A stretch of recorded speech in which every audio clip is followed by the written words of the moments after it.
Assalamualaikum warahmatullahi wabarakatuh. Perkenalkan, nama saya Zauja Fadila. Saya di sini akan menjelaskan tentang karya ilmiah yang berjudul tentang kecerdasan jamak pada manusia. Apa sih karya ilmiah? Karya ilmiah adalah tulisan yang berisi pembahasan suatu masalah secara ilmiah. Karya ilmiah ditulis dengan landasan teori, metode ilmiah, dan kaidah keilmuan. Kecerdasan jamak pada manusia atau majemuk adalah salah satu teori belajar yang dikemukakan oleh Howard Gardner, seorang pakar pendidikan dan psikologi berkebangsaan Amerika. Lahir dengan nama lengkap Howard Gardner pada tanggal 11 Juli 1943 di Scranton, Pennsylvania. Teori belajar Howard Gardner dikenalkan pertama kali pada tahun 1983. Menurut Howard, indikator multi-intelligence terdiri dari 8 jenis kecerdasan, antara lain kecerdasan bahasa, kecerdasan logis matematis, kecerdasan musik, kecerdasan olahraga, kecerdasan menjalin hubungan, kecerdasan lingkungan, kecerdasan memahami diri, kecerdasan bermakna. 1.1 Jenis-jenis kecerdasan. Kecerdasan linguistik. Kecerdasan linguistik merupakan kecerdasan berbahasa. Orang-orang dengan kecerdasan linguistik sangat menyukai kata-kata dan menyenangi aktivitas membaca dan menulis. Tak heran jika mereka sangat berbakat dalam mempelajari bahasa. Mereka sangat menikmati kompleksitas, struktur kalimat, struktur kata, makna dan bunyi, dan dengan cepat mempelajarinya.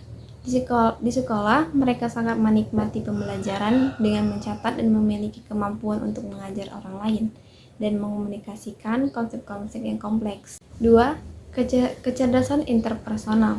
Orang-orang dengan kecerdasan interpersonal berkembang melalui interaksi sosial.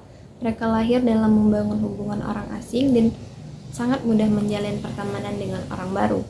Seseorang dengan kecerdasan interpersonal sangat ahli dalam berkolaborasi sehingga membuat mereka bekerja dengan banyak teman. 3. Kecerdasan musikal. Orang berbakat dalam kecerdasan musik dapat dengan mudah mengenali suara dan nada. Mereka sangat menyukai musik dan ritme, serta cepat mempelajari lagu dan melodi. Musik seringkali membantu mereka mengingat berbagai konsep. Mereka mungkin sangat mahir dalam menulis lagu, bernyanyi, dan memainkan alat musik, dan seringkali memiliki lagu yang terngiang di kepala mereka. 4. Kecerdasan naturalis. Orang dengan kecerdasan naturalis memiliki kepekaan dan rasa cinta yang mendalam terhadap alam. Mereka tertarik pada tanaman, hewan, dan lingkungan sekitar. Kecerdasan ini membuat mereka pandai memahami dan membedakan berbagai pola di alam. Mereka sering merasa terinspirasi dan segar kembali setelah berada di luar ruangan. 5. Kecerdasan intrapersonal. Kecerdasan intrapersonal adalah kemampuan untuk memahami perasaan, motivasi, dan tujuan diri sendiri.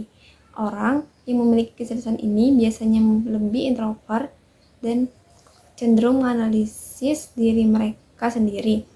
Mereka sering tertarik pada bidang filosofi, psikolog, dan teologi karena bidang-bidang ini membantu mereka memahami diri mereka dengan lebih baik. 6. Kecerdasan logika matematis.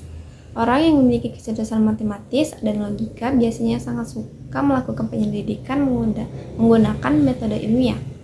Mereka pandai menggunakan data dan angka untuk menarik kesimpulan yang dapat diuji. 7. Kecerdasan visual atau spasial. Orang dengan kecerdasan ini memiliki kemampuan yang sangat baik dalam memahami dan memanipulasi gambar dan ruang.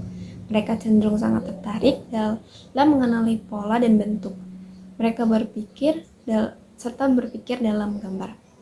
8. Kecerdasan eksistensial berkaitan dengan kemampuan untuk merenungkan dan memahami pertanyaan-pertanyaan mendalam tentang eksistensial manusia, kehidupan, dan makna.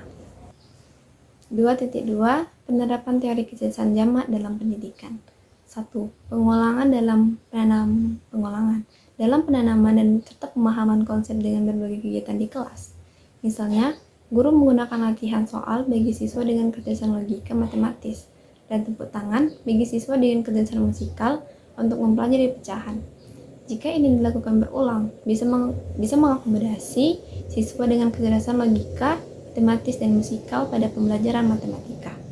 2. Pengelolaan kelas. Menyesuaikan dengan kecerdasan majemuk siswa, pengelolaan pengajaran sangatlah mendukung sukses tidaknya belajar siswa. 2.3. Kecerdasan ganda dan perubahan paradigmatik pembelajaran. Kecerdasan ganda merupakan potensi yang dimiliki seseorang yang dapat diaktifkan melalui proses belajar, interaksi dengan keluarga, guru, dan teman, dan nilai-nilai budaya yang berkembang. Kecerdasan mengandung dua aspek pokok, yaitu kemampuan belajar dari pengalaman dan beradaptasi terhadap lingkungan. Sebagai sebuah konsep baru, aplikasi teori kecerdasan ganda di kelas masih dalam proses eksploratif. Masing-masing guru dapat menerapkan dengan berbagai cara. Menurut Armstrong 2004, belum ada petunjuk standar yang diikuti gagasan-gagasan yang dikemukakan oleh para ahli selama ini barulah sebatas usulan. Baiklah, sampai di sini penjelasan saya tentang karya ilmiah yang berjudulkan Kecerdasan Jamak pada Manusia. Saya akhiri. Assalamualaikum warahmatullahi wabarakatuh.